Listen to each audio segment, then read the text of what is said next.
नमस्कार दोस्तों, मैं विजयपाल शर्मा 12वीं कक्षा में आपका स्वागत करता हूं। हिंदी की विषय की कक्षा को लेकर आपके सामने प्रस्तुत हूं। आज हम अंतराल पुस्तक के दूसरे पाठ आरोहण के बारे में बात करेंगे। आरोहण के लेखक हैं संजीव। आरोहण, पर्वतारोहण अब पाठचर्या का अंश बन गया है। यह शिक्षा के पाठ्यक्रमों में स्थान पा चुका है। इसकी पढ़ाई लिखाई कर लोग जीविकोपार्जन से जुड़ रहे हैं। गर्मियों के दिनों में स्कूलों, कॉलेजों, विश्वविद्यालयों से लोग पर्वतारोहण के लिए पर्वतीय प्रदेशों की यात्रा करते हैं। प्राय पर्वतीय प्रदेश में रहने वाले ही इसके लिए कोच का काम करते हैं। वे बेहतर तरीके से गाइड कर सकते हैं क्योंकि पर्वतारोहण उनकी दिनचर्या है। पर्वतारोहण के क्षेत्र में बछेंद्री पाल और संतोष यादव का नाम इतिहास में दर्ज हो चुका है। आरोहण कहानी में लेखक संजीव ने पर्वतारोहण की ज़रूरत और वर्तमान समय में उसकी उपयोगिता को रेखांकित किया है। पर्वतीय प्रदेशों में रहने वाले लोगों के जीवन संघर्ष तथा प्राकृतिक परिवेश से उनके संबंधों को चित्रित किया है। किस तरह पर्वतीय प्रदेशों में प्राकृतिक आपदा, भूस्खलन, पर्वत पत्थरों के खिसकने से पूरा जीवन और समाज नष्ट हो जाता है। आरोहण कहानी उसका जीवंत उदाहरण प्रस्तुत करती है। आरोहण पहाड़ी लोगों की दिनचर्या का भाग है, किंतु उन्हें आश्चर्य तब होता है जब यह पता चलता है कि वही आरोहण किसी को नौकरी भी दिला सकता है। इस कहानी के माध्यम से लेखक ने पर्वतीय प्रदेश की बारीकियों, उनके जीवन के सूक्ष्म अनुभवों, परंपराओं, रीति रिवाजों, उनके संघर्षों, यातनाओं को संजीदगी के साथ रचा है। मैदानी इलाकों की तुलना में पर्वतीय प्रदेशों की जिंदगी कितनी कठिन, जटिल, दुखद और संघर्षमय होती है, इसका विशद विवरण यह कहानी प्रस्तुत करती है। लेखक संजीव की भाषा रोचक है। आंचलिक शब्दों, वाक्यों और पर्वतीय प्रदेश की बोलियों के जो शब्द एवं मुहावरे इस पाठ में आए हैं, वे कथानक को बांधने में सफल हुए हैं। पाठक का ध्यान भी उन्हीं प्रसंगों की ओर बार बार जाता है जिनमें लोक भाषा प्रमुख है। कहानी में ये शब्द संरचनात्मक भूमिका में हैं। इससे कहानी को पढ़ने और समझने में मदद मिलती है।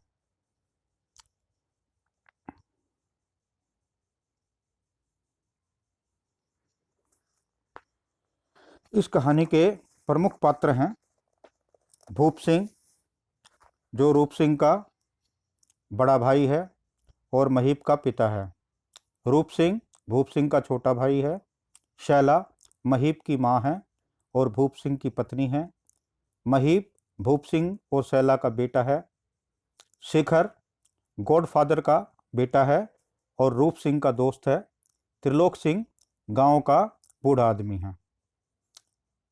तो अब इस पाठ के मेन कहानी की तरफ या महत्वपूर्ण बिंदुओं की हम चर्चा करते हैं। प्राय लोग रोजगार की तलाश में अपना घर छोड़कर बाहर जाते ही रहते हैं और रोजगार पाकर समय समय पर अपने घर लौटते रहते हैं। तब उनके मन में हर्ष और गर्व का भाव होता है। लेकिन रूप सिंह को एक अजीब किस्म की लाज, लज्जा, अपनत्व और झिझक की भावना होने लगती है। वह पर्वतारोहण संस्थान में 4,000 रुपये की अच्छी नौकरी पा गया था। 11 साल पहले जब गांव में भूस्खलन हुआ था तो भूप सिंह के माँ, बाबा, खेत, घर सब मलबे में दब जाते हैं और किसी तरह भूप दादा बच जाते हैं। भूप शैला नाम की युवती के साथ शादी कर लेता है और उसके साथ अपने जीवन की एक नई शुरुआत करता है।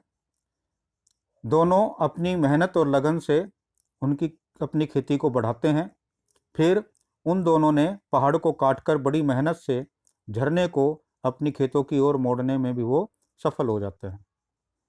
सैलानी शेखर और रूप सिंह घोड़े पर चलते हुए उस लड़के के रोजगार के बारे में सोच रहे थे, जिसने उनको घोड़े पर सवार कर रखा था और स्वयं पैदल चल रहा था। इस लड़के का नाम महीप था और अपने पिता भूप सिंह से नाराज होकर स्वयं मेहनत मजदूरी करके अपना जीवन यापन कर रहा था।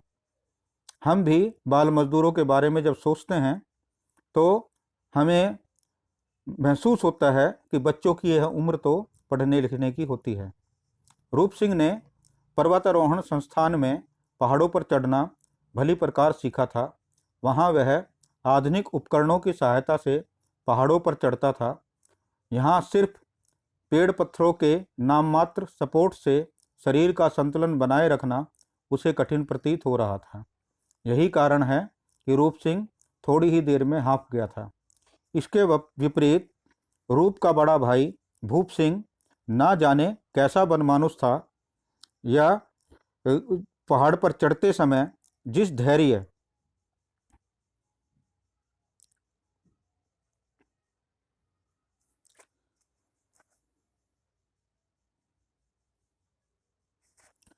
धैर्य और संतुलन, आत्मविश्वास, ताकत और कुशलता से मांसपेशी और अंगों का उपयोग कर रहे थे, वह रूप सिंह और शेखर के लिए हैरत की बात थी।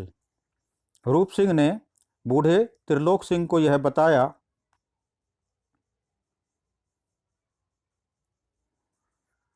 कि पर्वतारोहण संस्थान पर चढ़ने की नौकरी के लिए उसे 4,000 रुपये प्रति माह तनख्वाह पर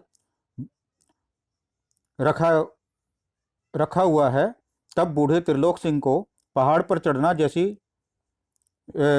नौकरी की बात सुनकर अजीब लगा, क्योंकि पहाड़ पर चढ़ना तो आम बात है। त्रिलोक सिंह को यह लगता था कि यह तो हमारा रोजमर्रा का काम है, इस काम के लिए नौकरी पर रखना और 4,000 रुपये खर्च करना सरकार की मूर्खता है।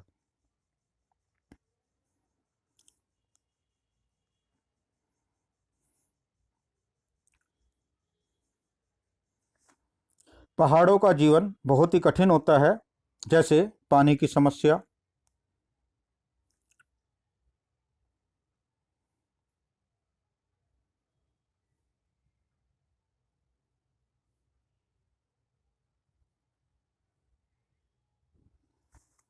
ईंधन की समस्या, ईंधन की कमी, शिक्षा के लिए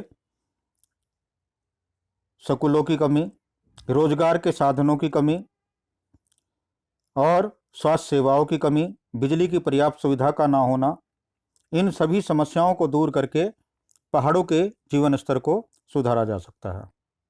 तो यह पाठ के कुछ स्मरणीय बिंदु थे। इस पाठ को आप ध्यान से पढ़ लेंगे। अब पाठ के महत्वपूर्ण प्रश्नों की हम चर्चा करेंगे। सबसे पहला कि रूप सिंह को पहाड़ पर चढ़ना सीखने के बावजूद रूप सिंह भूप सिंह के आगे बोना क्यों पड़ गया था। इसका उत्तर आप बताएंगे कि जब 11 साल बाद रूप सिंह की मुलाकात अपने भाई भूप सिंह से हुई तो वह उन्हें पहाड़ पर स्थित घर पर चलने के लिए कहता है, लेकिन रूप सिंह व शेखर के लिए पहाड़ की सीधी चढ़ाई चढ़ना बड़ा मुश्किल हो रहा था। तब भूप सिंह नीचे आया और अपने मफलर को मजबूती से कमर में बांधकर रूप सिंह को ऊपर ले गया। क्योंकि रूप सिंह पिछले 11 वर्ष से पहाड़ी क्षेत्र में रहने के बजाय समतल स्थान पर रह रहा था, इसलिए पहाड़ की सीधी चढ़ाई चढ़ना उसके लिए आसान नहीं था और ऊपर से उसके पास पहाड़ पर चढ़ाई करने के संसाधन भी नहीं थे। लेकिन भूप सिंह के लिए पहाड़ पर चढ़ना रोज का काम था और यह उसके लिए सामान्य बात थी। उसमें रूप सिंह से कहीं अधिक धैर्य, आत्मविश्वास और शक्ति थी। इस प्रकार आज रूप सिंह पहाड़ पर चढ़ने की ट्रेनिंग लेने के बाद भी भूप सिंह के सामने बौना महसूस कर रहा था। एक और महत्वपूर्ण प्रश्न है, पहाड़ों की चढ़ाई में भूप दादा का कोई जवाब नहीं। इस कथन के आधार पर भूप सिंह के चरित्र चित्रण की विशेषताएं बताइए।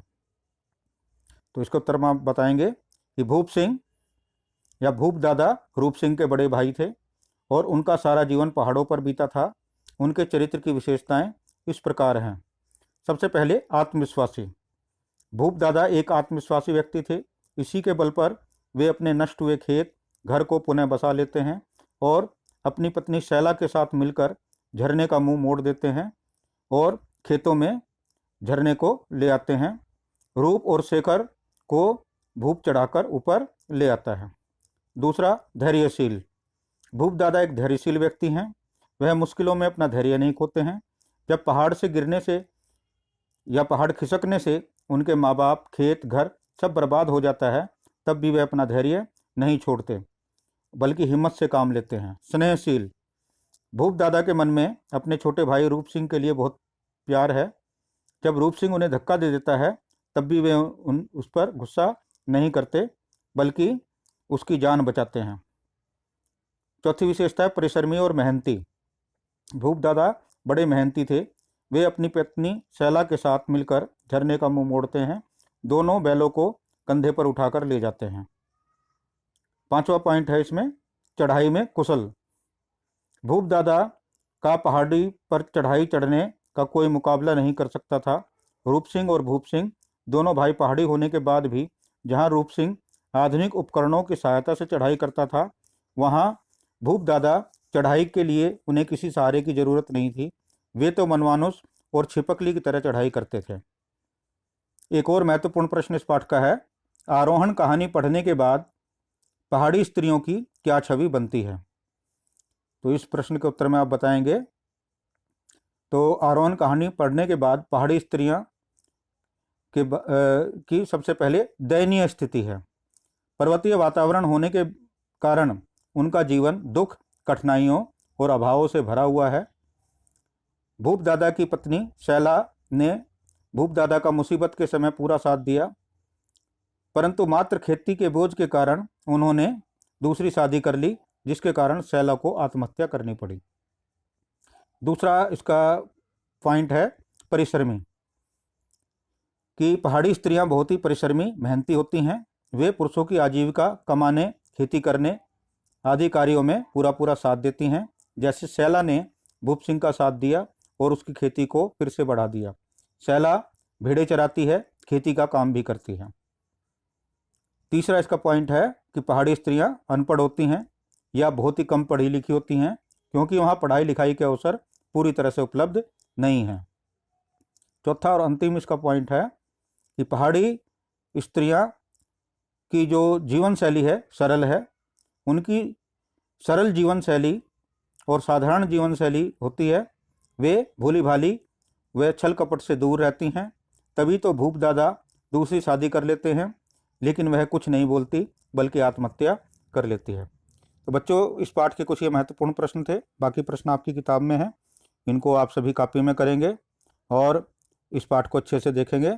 आप सभी का धन्यवाद।